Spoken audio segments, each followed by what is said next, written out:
Hi, welcome adventurers. I'm the Rambling Bard, and today I'm going to talk to you about a free-to-play video game that I really enjoy. I want to preface this by saying that this is not a paid advertisement. It's a game I've just been trying out for a couple years now, and I wanted to recommend it to you for a couple of reasons. So, without further ado, as you know by clicking on the title, we're going to talk today about Magic the Gathering: The Arena, and that is a PC game that you can download and install for free, and you can play for free. You can jump right in and start playing Magic the Gathering without a dime out of your pocket. I know this sounds like a paid advertisement, but it's not often that you find a free game that is this enjoyable for that is that's done this well. Even for free, you can build the decks that you want to build because of the way that their wild card system is set up. Unlike in real Magic the Gathering, in real world, if you're buying the cards, you literally have to go out and buy the cards with real money to get the cards that you want. And while you can do that in this game, if you have a pocketbook that's that deep, if you're like me, where you don't have that much money, especially to spare on something like a free to play video game, a normally free to play video game, it's nice to know that you can still progress and still rank yourself up and feel like a competitor in a game where you can technically pay to win if you know what you're doing. So let's jump right into the deck that I've been working on for a long time. I say long time, for about a week now. And I will say that even though I will talk a lot about you don't have to spend a dime to get a lot of this stuff, I will say I have spent some money on this game. I spent, in recent memory, $20, and I'll show you what that's for. Over here on the Mastery tab there's two levels that you can have, and this top level here is if you're on the free version, if you have not paid the $20 that I paid. And I think it's called unlocking a Mastery Pass. You unlock your Mastery Pass, and I think it lasts the season. I might be wrong on some of this information. Again, I'm not being paid to do this, so forgive me if I'm incorrect. This is all from just a plebeian point of view, from a player that's just new to the game relatively, and also has not wanted to spend a whole lot of money on it. So for the equivalent cost of their in-game currency of crystals, of $20 worth of those gems, you can purchase a Mastery Pass, and it's basically you get a lot more rewards, as you can see, as you level up with your XP. That was, to me, the most value of anything that I've seen. You get both cosmetic and like actual card rewards. So let's get that out of the way. We've talked about rewards a little bit, so we've got that out of the way. Let's actually play. I'm going to show you. I call it Tibalt 2 because this is the stand-in. But actually, before we actually play, you can make as many decks as you want. I don't think there's a limit on how many decks you can have. There may be, but I have not reached it. I have a couple of different decks. I used to have a lot more, but this fall the season rolls over, and so everything to the right of Season of Dread. Well, I kept these two because I really like them, but they're about to become obsolete. Took a little bit of work to build them, a couple of wild cards and stuff. But again, I built these before I ever spent a dime on the game, and I got up to gold rank 3 with them. But they will become kind of obsolete, and that's the nice thing about Magic 2 is they keep rotating stuff out, so the game stays fresh. You're not seeing the same cards all the time. And if you want to play old cards, there's different modes you can go into to do that. So I just play standard ranked. I'm going to eat a Pez here. I have a lot of fun with it. I really do. Expect to see me streaming this more often because this is the kind of thing that I can really easily interact with chat while doing. I know the game itself might be a little bit of a snooze fest for some people, and that's okay. I do a little bit of everything for everybody here. So the way this deck is built is tons of little pings. This isn't a terrible opening hand, but I prefer to have one of each color at least. That's not much better. That's gonna have 2 land. That's fine. I have to ditch 3 of these now. So I'm gonna ditch the Fallen, Scorch Spitter.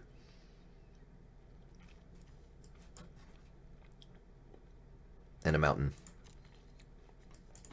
And it seems like, holy crap, dude, you sacrificed a lot. But this particular deck has a very low mana cost, and it's pretty effective for it. I don't normally play red. I actually don't normally like red, but I faced somebody who had this deck as a concept before, and I enjoyed it. So I enjoyed getting my ass kicked by it, so I wanted to try, I wanted to give a shot at making my own version of it. Now, I don't know exactly if I ended up with their same copy of the deck, because now it's been a week and a half, 2 weeks since I played that random player. But the main way that they built it was on this card right here, was on Tybalt, Rakish Investigator, or Instigator, Investigator. And as you can see, your opponents can't gain life, which is really helpful. So no healing. And on top of that, if for 2 loyalty counters, I can create another Red Devil token that does exactly what the Footlight Fiend does. So he can pump 2 of those out before he runs out of that. I have 4 of him in the deck, and I also have things like Aid the Fallen and stuff like that, cards to bring him back if I accidentally run out, or if somebody keeps milling them out of my deck or out of my hand. So hopefully, because we jumped into this match, we'll see some success. But I can't guarantee that. Welcome to my sim. Oh, they're so cute. I also have this sneaking suspicion that that's Taliesin, but I could be wrong. There's no credits to find voice actors. It's very frustrating. Try not to crunch my Pez right into the mic there.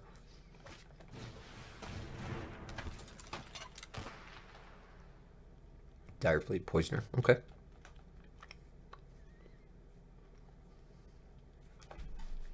Death Touch. Oh, it's Flash. Okay. I was bored anyway. Okay. We'll go ahead and pay the 2 life, so that enters untapped. Not that we really need it right now, but that's okay.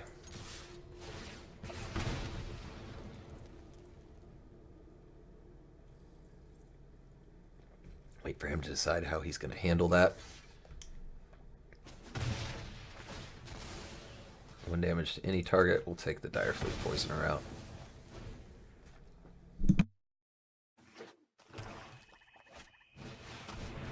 Nice! I've got one of those too.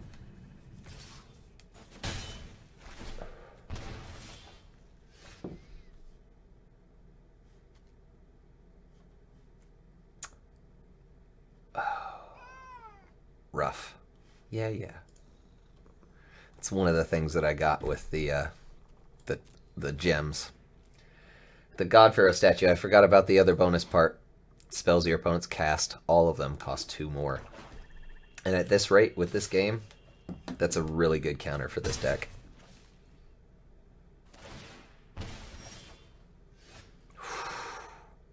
He's got me literally hamstrung now.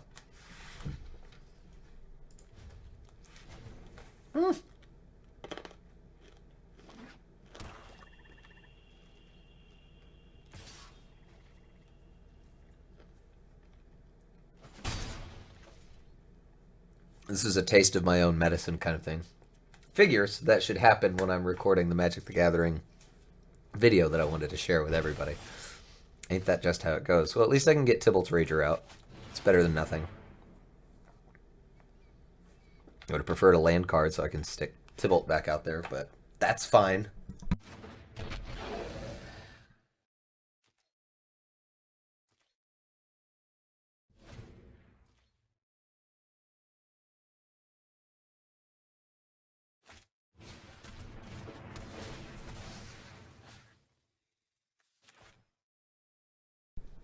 And I don't have any artifact destroying cards.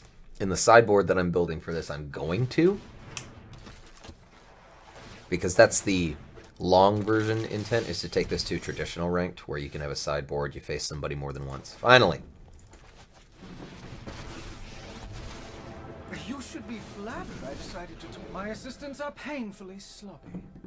I might still be able to save this. It really just depends on card draw. Probably not, though. So we'll see. Be blocked by creatures of power 4 or greater. That's fine. I don't have any of those. Watch the lapels, please.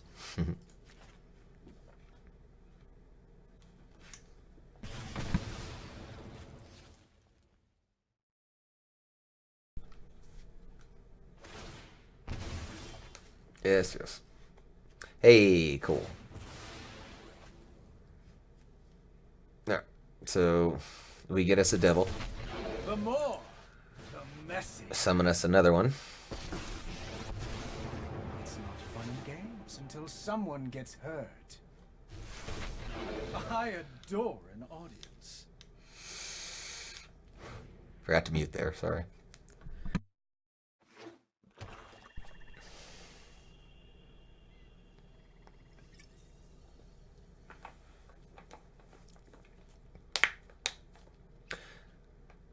Looks like we both have a really similar strategy in our decks, where it's just little stuff you keep... For him, it's little stuff you keep bringing back from the graveyard.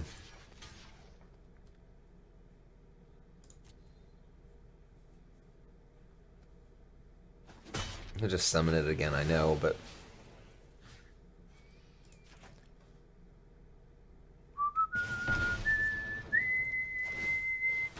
I've had the moving goal up there. I guess... rather than taking that away, I'll explain that, because that's one of the things I'm going to be doing. In case you missed it, my wife and I just went through a pretty hard move. It was expensive and took us a long time to get settled. We're still working on getting settled in some cases. And so I'm working on paying back a loan that my father-in-law gave us to help us out, that he absolutely did not have to do, and I very greatly appreciate. So when I'm streaming, I use the same program, obviously, to... record as I do to stream. So when I'm streaming, that's what my donation goal is there for. So we'll take that down now so you can actually see what I'm doing.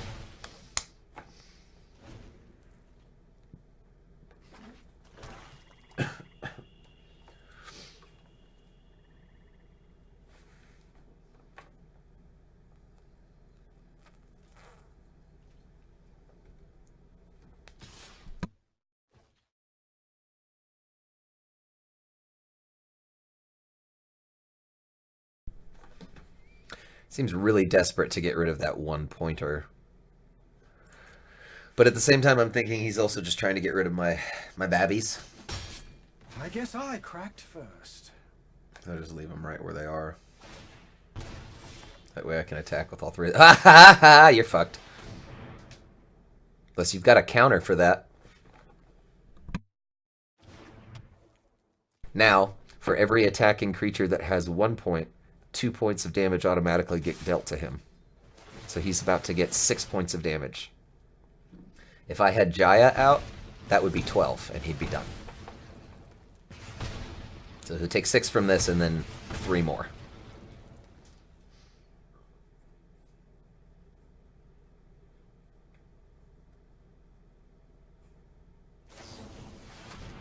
Ooh, clear the stage!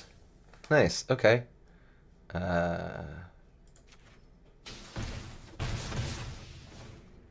Probably should have used that on the skeleton so he can't attack me, but that's okay. A Gravewaker! Nice. Too little too late, my friend, but... Especially because... Whoop! Yes. Whoops, no. Cancel. Wrong one. Bone Splinters. Bone Splinters! Target. That one to sacrifice. And then for the damage, we'll take out the skeleton.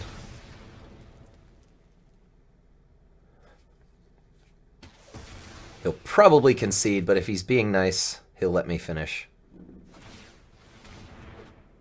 Well, back to the battlefield tap. Nice. And now I win. Yay! And that's why I love this deck, because if you get 2 Cavalcades of Calamity out, it is fucking over for them. Anyway, I have a lot of fun with this game, as you can tell. even though this was just one match, and of course I got lucky, and it's a little bit luck of the draw, it's a little bit luck of hoping somebody doesn't have more money than you as far as your opponent is concerned.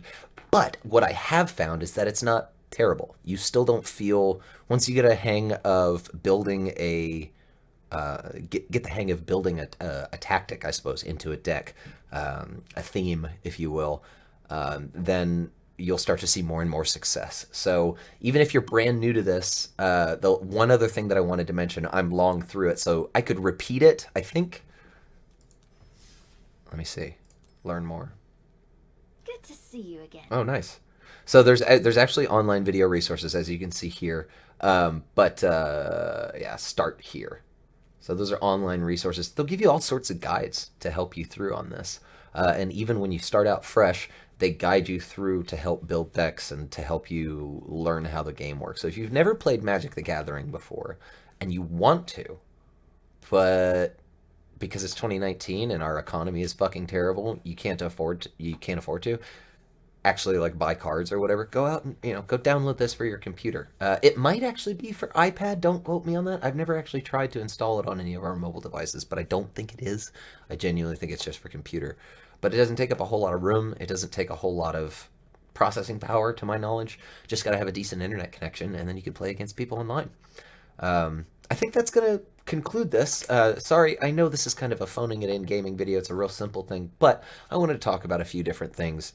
Really, you know me. I only like to promote stuff that I really enjoy, and I really enjoy this. I've been playing it off and on for about 2 years, and decided to let's spend a little bit of money on it recently. And because I spent that money on it, I'm enjoying it even more.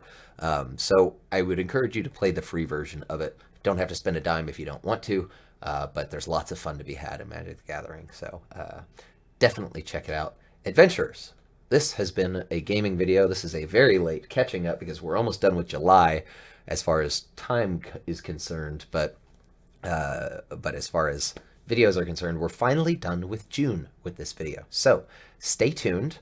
I have 2 weekly gaming videos to give you that I owe you from July, because we have one from Sarah's last session of D&D. I have 2 video game videos to share with you. I'm getting ready to sit down and play Darkest Dungeon, which was actually gifted to me by a new friend of mine for doing some voice work for them. So I'm going to record a couple of episodes of that to fill in for our D&D hiatus that we took, and then our final weekly gaming episode will come out on probably the 30th of July, and that'll be our return to my Curse of Strahd campaign. On top of that, I also have 4 category videos to make for you for July to get us caught up, and I have those planned. I have a crafting episode about how to make dyed paper. I have an art episode to do. I've got one more drawing that I need to make for our patrons, and I'm going to do a time lapse of that hopefully from start to finish. I want to get it from pencil and then ink and then coloring. I want to get all of it on time lapse if I absolutely can. That would be preferred. And then I'll kind of talk to you about my process over it while I do that one. So I've got, like I said, a crafting for dyed paper, art for the time lapse for a drawing that I want to do.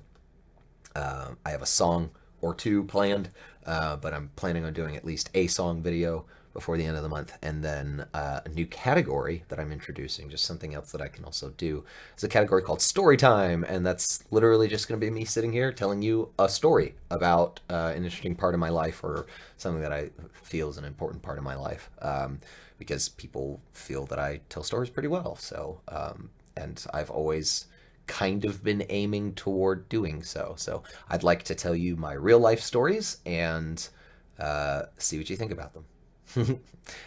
Sometimes it'll be a story about D&D, sometimes it'll be a story about when I was on the road with when I was on the road with Dungeons and Dragons. That would be cool. When I was on the road with the Renaissance festivals. So story time could be really anything and everything. And I've got a lot more stuff I've got to do. I've got some stuff I've got to send out. I've got art I got to send out. I got coins I got to send out. And I got to get the workshop back up and running. So that's lots to do. But with any luck, by the end of July, I will be caught back up and we will be back on schedule for August and moving forward into the fall. So Thank you so much, adventurers, for watching. I know this has been rambling outside of what Magic the Gathering really is, but I wanted to kind of give you a bit of a heads up of what's to come. So remember, life is a series of choices between fear and love. Choose love, adventurers. We'll see you next time.